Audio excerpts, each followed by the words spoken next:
कांग्रेसलाई अहिले तत्कालै चाहिँ सरकारमा जान आतुर पनि छैन, हतार पनि छैन। मलाई चाहिँ मुख्यमन्त्री हुन आतुर पनि छैन। यो सरकारले अपेक्षाकृत कार्य गर्न सकेको देखिन्न, न बजेट खर्चको सिलसिलामा न जनतालाई देखिने गरी चाहिँ यो काम गर्यो भन्ने कुरामा देखिँदैन। उपयुक्त समयमा उपयुक्त परिस्थितिमा हामी चाहिँ त्यसलाई एउटा निर्णय दिन्छौँ।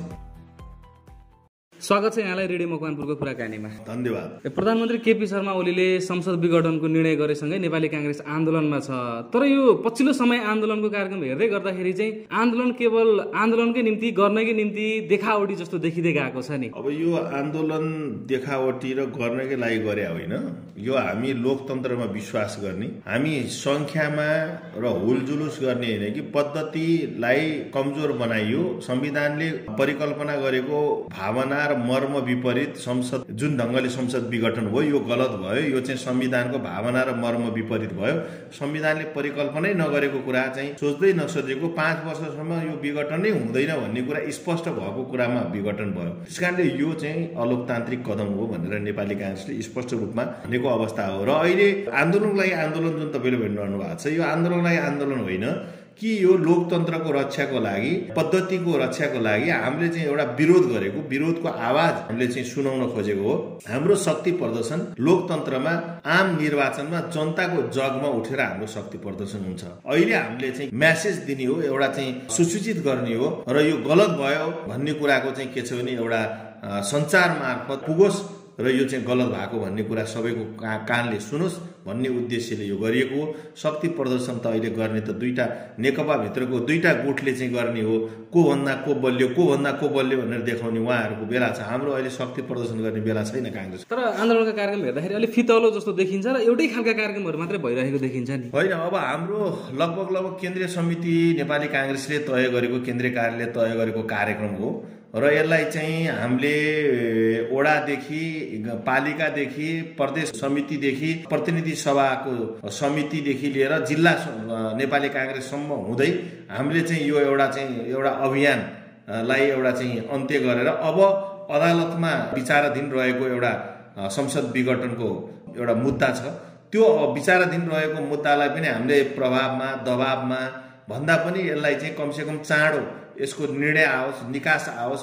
अब नेपाली कांग्रेसले यो चाहिँ किसिमले जनतालाई, कार्यकर्तालाई रोडमा उतार्ने, लोकतन्त्रमा बार बार उतार्ने काम गर्न नपरोस् र स्वतन्त्र न्यायपालिकाले स्वतन्त्र ढङ्गले निश्चिन्त भएर निर्भीक भएर निर्णय चाहिँ दियोस् र त्यो निर्णयको पर्खाइमा अब कांग्रेस छ है।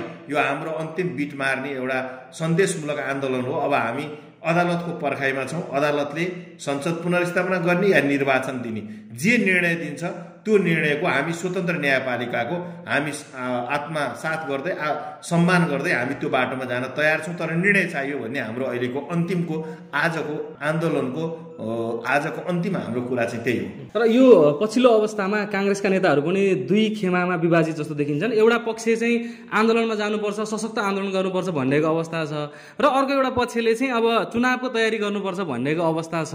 अब यो अवस्थामा त अलिक अन्यल जस्तो पनि देखिन्छ नि कार्यकर्ताहरूमा पनि। कांग्रेसको सिद्धान्त एउटै हो, लक्ष्य एउटै हो, प्राप्ति एउटै हो, चुनाव चिन्ह रुखै हो, 4 तारे झण्डा रामचन्द्र दाई वरिष्ठ नेताले नि बोक्या हो, पार्टी सभापतिले बोक्या हो, सबैले बोक्या हो, सब नेपाली कांग्रेसका कार्यकर्ताले बोक्ने त्यही हो।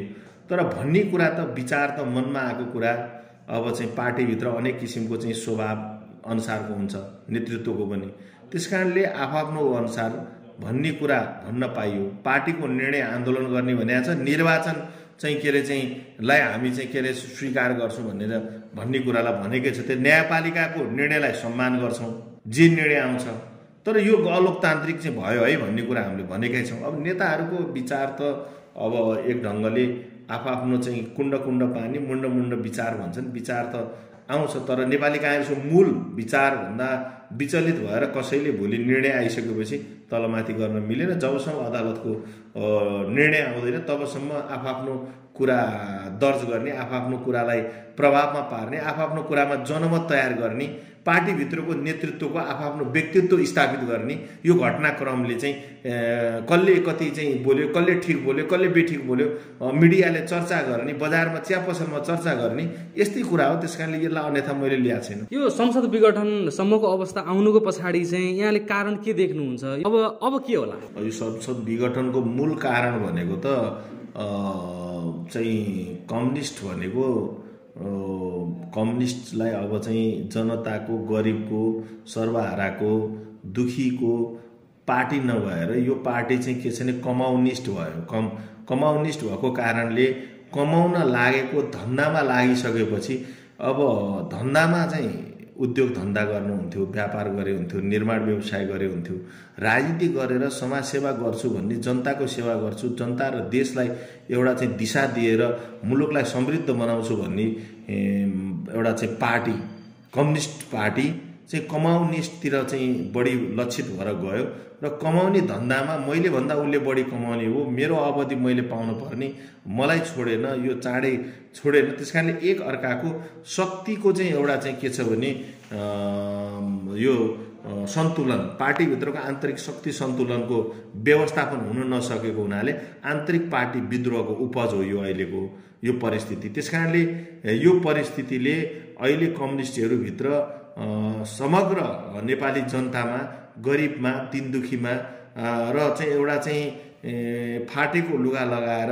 मेहनत गरेर पसिना बगाउनेहरू वर्गले, जुन सर्वहारा वर्गले कम्युनिस्ट भनेको हाम्रो वर्ग हो, हामीलाई चाहिँ भोलि माथि उठाउने वर्ग हो, त्यस कारणले भनेर जुन किसिमले मतदान गरे त्यहाँमाथि दुईटा कम्युनिस्ट मिलेर, एमाले र माओवादी दुईटा मिलेर नेकपा बन्दै गर्दाखेरि बहुमतको चाहिँ प्रचुर बहुमतको पार्टी बन्दै गर्दा त्यो पार्टीमा जुन भरोसा थियो, जुन एउटा विश्वास थियो, विश्वास र भरोसा टुटाउने काम अहिले यो पार्टीबाट भयो र पार्टी पनि लगभग फुटको सङ्घारमा पुग्ने काम भएको छ।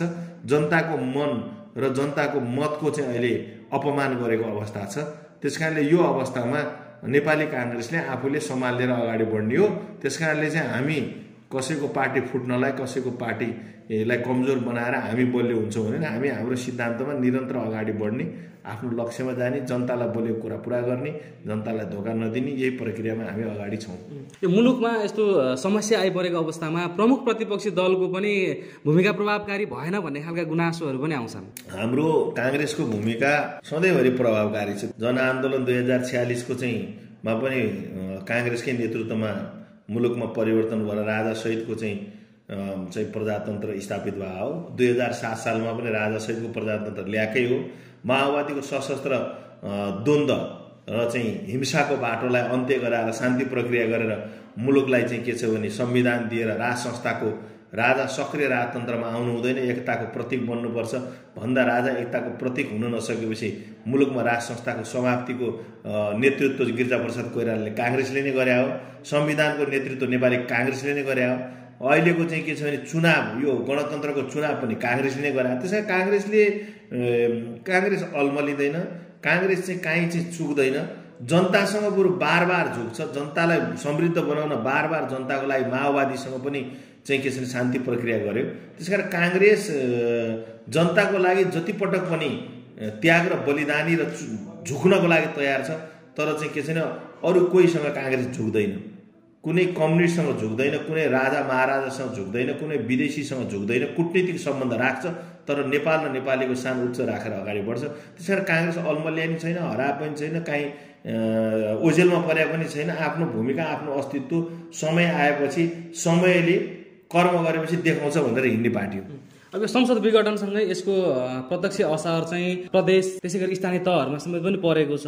अब बागमती प्रदेशको अवस्थाको कुरा गर्ने हो भने यहाँहरू अझै पनि पर्ख र हेरको अवस्थामा छ। मुख्यमन्त्रीलाई अविश्वासको प्रस्ताव दर्ता भइसकेको अवस्था छ। अब के हुन्छ यहाँ चाहिँ? अब यस्तो, अब बागमती प्रदेशको हकमा अब अहिले अविश्वासको प्रस्ताव आएको छ र अविश्वासको प्रस्ताव चाहिँ प्रदेश सभामा टेबल पनि भएको छ। अब 5 गते छलफल, यही फागुनको 5 गते पर्सि अब छलफल प्रक्रिया अगाडि बढ्ने भएको छ। तर एउटा कुरा काङ्ग्रेस चाहिँ पर्ख र हेर होइन। एउटा कुरा के हो भने काङ्ग्रेस चाहिँ अहिले एउटा प्रदेशसभामा 110 जना प्रदेशसभाको सदस्य मध्ये 80 जना नेकपाका सदस्य छन्।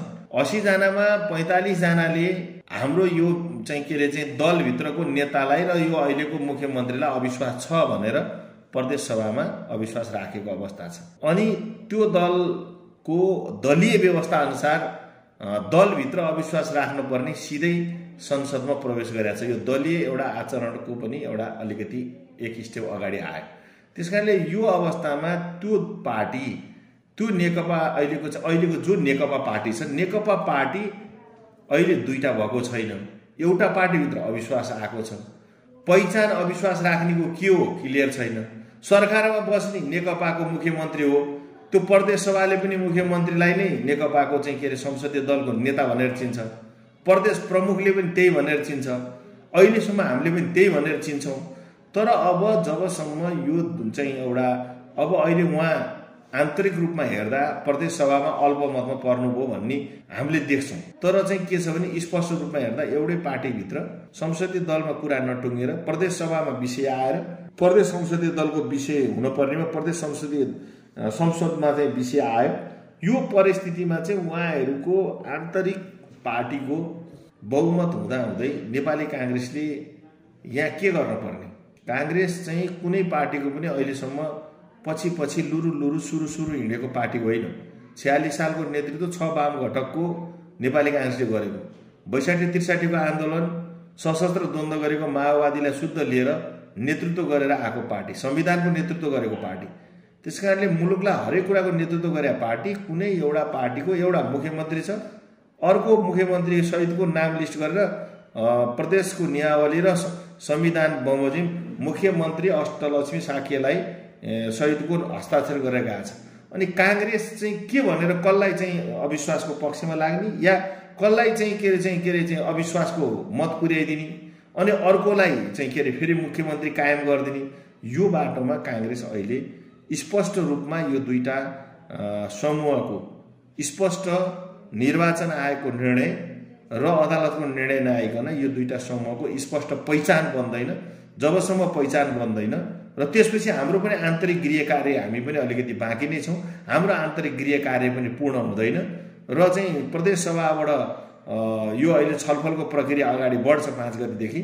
त्यसपछि यसको मतदानको प्रक्रिया अगाडि नबढेसम्म यसलाई चाहिँ हामी सुझबुझका साथ उपयुक्त समयमा उपयुक्त परिस्थितिमा हामी चाहिँ त्यसलाई एउटा निर्णय दिन्छौँ।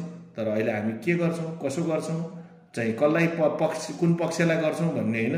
यो अहिले चाहिँ दलगत रूपमा एउटै पहिचान भएको पार्टीको आन्तरिक विवादबाट उत्पन्न भएको परिस्थितिमा नेपाली काङ्ग्रेसले अहिले कुनै हस्तक्षेपकारी भूमिका खेल्दैन। नेपाल कम्युनिस्ट पार्टीको आन्तरिक लडाइँका कारणले गर्दाखेरि त प्रदेश सभामा असर पुगेको जस्तो देखिन्छ नि। तोकिएको मितिमा बैठक नबस्ने, अब पनि तोकिएको मितिमा बैठक बस्छ भन्ने के ग्यारेन्टी छ? 5 गते मिटिङ बस्छ। अब बसाल्नुपर्छ। सभामुख भनेको चाहिँ प्रदेश सभाको एउटा चाहिँ जसरी उहाँ चाहिँ मान्य भएर आउनु भए तापनि प्रदेश सभाको अहिले उहाँ चाहिँ एउटा स्वतन्त्र प्रदेश सभाको एउटा चाहिँ व्यक्तित्व हो। उहाँले अब विषयलाई टेबल गराएको अवस्था छ र अब छलफल नगरे हुँदैन। त्यसकारण छलफल 5 गते अगाडि बढाउनुपर्छ। नेपाली काङ्ग्रेसले चाहिँ हामी निर्णायक शक्ति हौँ, हामीले जसलाई सहयोग गर्यो अब त्यतैपट्टि चाहिँ बहुमत पुग्ने अवस्था रहन्छ अथवा मुख्यमन्त्री बन्ने अवस्था रहन्छ। यो कारणले गर्दाखेरि अब हामी अहिले किन बोल्नु भनेर अलिकता चाहिँ दम्बको अवस्था जस्तो पनि देखिन्छ। अब यो अवस्थामा धेरै फेरि सामाजिक सञ्जालहरूदेखि अन्यत्र धेरै हेर्ने हो भने अब मान्य इन्द्रबहादुर बानिया चाहिँ बागमती प्रदेशको मुख्यमन्त्री भन्ने खालका हल्लाहरू पनि आइरहेका छन्। यसमा के भन्नुहुन्छ? काङ्ग्रेसलाई अहिले तत्कालै चाहिँ सरकारमा जान आतुर पनि छैन, हतार पनि छैन र चाहिँ के छ जनताले 80 सिट भएको नेकपालाई बहुमत दिएको 5 वर्ष उहाँहरूले सरकार चलाउनु पर्छ, लोकतन्त्रको एउटा मान्यता हो। त्यसकारणले हामीले उहाँहरूको 80 जना भित्रको जुन एउटा चाहिँ आन्तरिक द्वन्द्व आछ सकेसम्म तपाईँहरू मिल्नुहोस् है। यो तपाईँहरूको आन्तरिक झगडा प्रदेश सभामा प्रवेश गर्यो, यो राम्रो होइन। हामी यो तपाईँहरूलाई मिल्नुहोस्। अझै पनि हामीले केही समय चुप लागेर बस्दिँदा प्रदेश सभालाई निरन्तरता दिन, सङ्घीय व्यवस्थालाई निरन्तरता दिन, यो यत्रो उपलब्धि, यत्रो लडाइँ लडेर लिएर आएको उपलब्धि, यो उपलब्धिलाई स्थायित्व गर्नको लागि हामी धैर्य छ, हामी अनुशासित छौँ। तपाईँहरू बिचको आन्तरिक फुटलाई एउटाको अविश्वास पास गरिदिने या अर्कोको चाहिँ पक्षमा लाग्ने या चाहिँ अहिले भएको मुख्यमन्त्रीको पछाडि या अहिले भएको अविश्वासको पछाडि हामी कसैको पछाडि अहिले लाग्दैनौँ, तपाईँहरू मिल्नुहोस् र चाहिँ भन्ने कुरा हाम्रो नेपाली काङ्ग्रेसको हो स्पष्ट। काङ्ग्रेसलाई अहिले सरकारमा जान हतार पनि छैन, आतुर पनि छैन, मलाई चाहिँ मुख्यमन्त्री हुन आतुर पनि छैन। त्यस कारणले यो तपाईँहरूले स्पष्ट भयो हुन्छ। काङ्ग्रेस अहिले लोकतन्त्र बलियो हुनलाई दलहरू फुट्दै जाएर लोकतन्त्र बलियो हुँदैन, दलहरूभित्र आन्तरिक द्वन्द्वले लोकतन्त्र बलियो हुँदैन। दलले गरेको कर्मको आधारमा जनताले भोट हाल्ने, उहाँहरूले कर्म राम्रो गरे, राम्रो चाहिँ कार्यक्रम नीति लिएर आएर जनताको चाहिँ गरिब दुखी सर्वहारा वर्गलाई एड्रेस गर्ने र कोभिडको बेलामा के गर्नुभयो, अहिलेसम्म के गर्नुभयो 3 वर्ष र अब आउने 2 वर्षको जनताले समीक्षा गर्छन्। त्यसपछि काङ्ग्रेसले के भूमिका खेल्यो, काङ्ग्रेसले के गर्यो, विगतमा काङ्ग्रेस के रह्यो, त्यो आधारमा जनताले शीघ्र बेठिक छुट्याउन पाउनुपर्छ। त्यसकारण अहिले हामी चाहिँ अर्कालाई अप्ठ्यारो पारेर तँलाई साथ दिन्छु भनेर उहाँहरूको आन्तरिक द्वन्द्वमा हामी बिचमा पर्न चाहँदैनौँ। त्यसकारण उहाँहरूको आन्तरिक द्वन्द्व व्यवस्थापन गरौँ। हामी अहिलेसम्म प्रदेश सभाले बाट नेपाली काङ्ग्रेसले आफ्नो आन्तरिक प्रजातन्त्र र नेपाली काङ्ग्रेसको आन्तरिक निर्णय उहाँहरूभित्रको यो आन्तरिक विवादको अन्तिम चाहिँ परिस्थिति अदालत र निर्वाचन आयोगले के दिन्छ त्यो कुरा नदिकन हामीले चाहिँ अहिले चाहिँ प्रदेश सभालाई कमजोर बनाउने र यो अहिले गुटभित्रको आएको अविश्वासको बारेमा लुरु पछि लागेर यसलाई एउटा ढङ्गले जाँदाखेरि भोलि यो सङ्घीय व्यवस्थामै भोलि चाहिँ प्रदेश भनेको यो अहिले चाहिँ लोकतन्त्रको सङ्घीय व्यवस्थाको एउटा मेरुदण्ड हो। त्यसकारण प्रदेशलाई कमजोर बनाउन नेपाली काङ्ग्रेस चाहँदैन। त्यसकारणले अहिले तुरुन्तै हामी यसलाई चाहिँ पक्ष विपक्ष आन्तरिक चाहिँ दलभित्रको नेकपाभित्रको यो पक्ष र त्यो पक्ष भनेर हामी साथ दिने र हामीले जता दिए पनि बहुमत पुग्छ र बार्गेनिङ गरेर मन्त्री र चाहिँ के अरे मुख्यमन्त्रीको लागि भनेर नेपाली काङ्ग्रेस अहिले हिँडेको अवस्था होइन। हामी अन्तिममा पनि छौँ। यो प्रदेश सरकार गठन भएको 3 वर्ष पुरा भइसकेको छ। प्रमुख प्रतिपक्षी दलले यो सरकारको 3 वर्षलाई कसरी हेरेको छ? अब यस्तो प्रदेशले यो 3 वर्षभित्रमा प्रदेशको जनतालाई जुन ढङ्गले प्रदेश आइसकेपछि अब गाउँमा सरकार, प्रदेशमा सरकार, देशमा सरकार, 3 तहको सरकार भए बमोजिमको प्रदेश सरकारले जुन किसिमको उपलब्धि, जुन किसिमको जनताको चाहना, जुन किसिमको जनताको विश्वास र भरोसा छ, त्यो विश्वास र भरोसामा यो सरकारले अपेक्षाकृत कार्य गर्न सकेको देखिन्न। न बजेट खर्चको सिलसिलामा, न जनतालाई देखिने गरी चाहिँ यो काम गर्यो भन्ने कुरामा देखिँदैन। कुराको मात्रै पार्टी भएको छ। सुरुङ मार्ग बन्छ भनेको छ, 3टा बजेटमा आइसक्यो, अहिलेसम्म चाहिँ त्यसको एउटा केही पनि प्रक्रिया अगाडि बढाएको छैन। अब बस चाहिँ सलल चल्ने हो। अब चाहिँ के अरे अब चाहिँ यो प्रदेशभरि चाहिँ के अरे अब यो इलेक्ट्रिक बस चाहिँ आउने हो। सरकारले चाहिँ अब चाहिँ ल्याएकै छ होइन, त्यो पनि केही भएको छैन, प्रक्रिया चाहिँ अब टुङ्ग्या छैन। अब काला भैँसी सुने हुन् भनेको छ, त्यो काला भैँसी जनताले सहुलियत ऋण कति पाए के पाएन त्यसको अहिलेसम्म जनताले चाहिँ गरिबले त्यस्तो किसिमको कुनै पाएको अवस्था छैन। बुहारी चाहिँ के अरे चाहिँ शिक्षा भनेको छ, त्यो पनि प्रभावकारी हुन सकेको छैन। बजेटको प्रभावकारी खर्च, पुँजीगत प्रभावकारी खर्च हुन सकेन र यो समयमा बजेट खर्च नगरेर प्रदेश सरकारको महत्त्व, अस्तित्व र जनताको भरोसा अपेक्षाकृत छैन। कुराकानीको अन्त्यमा छौँ। जो यति बेला यो कुराकानी सुन्दै हुनुहुन्छ आम मकवानपुरवासी, विशेष गरी अझ प्रदेशवासीलाई नेपाली काङ्ग्रेस मकवानपुर सभापति एवं बागमती प्रदेश प्रमुख प्रतिपक्षी दलको नेताको हैसियतमा यो वर्तमान अवस्थाको विषयलाई लिएर के अनुरोध गर्न चाहनुहुन्छ, के भन्न चाहनुहुन्छ अन्त्यमा? जनताले नेपाल कम्युनिस्ट पार्टीलाई, 2टा पार्टी मिलेपछि पक्कै पनि अब गरिबको सपना, सर्वहाराको सपना र एक घर एक रोजगार भनेको थियो, हरेकलाई 5,000 रुपियाँ चाहिँ अब ज्येष्ठ नागरिकले पाउँछु भनेको थियो। त्यो जनताको जुन किसिमको आशा देखाएर मतदानले, त्यो आशामा जनताको मन दुखेको छ, भरोसा टुटेको छ। अब यो टुटेको भरोसा र मनलाई निर्वाचनको बेलामा काङ्ग्रेसले यथार्थ कुरा हिजो पनि बोल्यो, आज पनि बोल्छ, भोलि पनि बोल्छ। संविधान दिन्छु भने चाहिँ त्यो, चुनाव गराउँछु भने त्यो गरायो। उहाँहरू कम्युनिस्टहरू पटक जाँदा केही गराउन सक्नु भएन। हामी जनतालाई गरेको, दिएको भरोसा, बोलेको कुरामा हामी कहिले पनि जनतालाई धोका दिँदैनौँ। त्यसकारण जनता काङ्ग्रेसको भरोसामा अब निश्चिन्त भएर लाग्नुपर्छ। कुरा बेच्नेसँग होइन, कामै बेच्ने, काम गर्ने पार्टीलाई हेर्नुपर्छ भन्ने कुरामा अब जनताले, हिजो कम्युनिस्टलाई मतदान गर्ने मतदाता जनताले अब पुनः एकचोटि सोचेर फर्केर अब त्यो ऐतिहासिक पार्टी अहिलेसम्म चाहिँ जनताको निकास दिएको पार्टी, जनताको विकासको लागि निरन्तर सङ्घर्ष गरेको पार्टी, मुलुकको प्रजातन्त्रको रक्षाको लागि लागेको पार्टी र हिजो हिंसाको बाटो अन्त्य गराएको पार्टी, यो पार्टीलाई राम्रैसँग जनताले बुझेको छ। अब यसलाई भ्रमको खेती गर्नेदेखि होसियार भएर अगाडि जनता बढ्छन् र काङ्ग्रेस त्यो बाटोमा, काङ्ग्रेसको आम कार्यकर्ताहरू, आम नेतृत्वहरू अब यो बाटोमा लाग्नुपर्छ र अब मुलुकमा जुन बेलामा निर्वाचन हुन्छ, समय आएपछि निर्वाचन हुने कुरामा दुविधा भएन, तर अब अदालतको निर्णय र अदालतले दिने निर्णयले अब पुनर्स्थापना भएर आउने केही समयपछिको चाहिँ 1.5 वर्षपछिको निर्वाचन होस् या अहिले चाहिँ के अरे चाहिँ नि सरकार केपी शर्मा ओलीको सरकारले तोकेको निर्वाचन यदि अदालतले दिने निर्णय त्यही होस्, जे निर्णय हुँदा पनि अब काङ्ग्रेस आफ्नो सङ्गठन परिचालनमा लाग्ने त्यही कुरा हो। अब जनतालाई मैले त्यो कुरामा जनताले अब काङ्ग्रेसलाई हेर्छन्, विश्वास गर्छन् र अब चाहिँ जनताको भरोसा कम्युनिस्टसँग टुट्यो भन्ने कुरामा अहिलेको गतिविधिले, यत्रो प्रचुर बहुमतलाई अवहेलना गरेको गतिविधिले पक्कै जनताको मन दुखेको छ र हामीले अब जनतालाई अब भनेको कुरा जति हिजो पुरा गर्यौँ, अब त्योभन्दा जति बोल्ने हो त्यो सम्पूर्ण कुरा जनताको हामीले पुरा गर्नुपर्छ र हामी गर्छौँ र जनतालाई हामी अब चाहिँ समृद्ध नागरिक बनाउन अब एकदम मन वचन कर्मले लाग्छ। हस्, यहाँको महत्त्वपूर्ण समय र विचारको निम्ति धेरै धेरै धन्यवाद। धन्यवाद। तपाईँले पनि अब मेरो चाहिँ विचार नेपाली काङ्ग्रेसको सभापतिको हैसियतले, यो बागमती प्रदेशको प्रदेश सभाको प्रतिपक्षी दलको नेता हैसियतले जुन किसिमले आज तपाईँले धेरै कुराहरू लिनुभयो, लिएर रेडियो मकानपुरबाट सबैलाई सुन्नको लागि अवसर प्रदान गरिदिनु भयो, त्यसको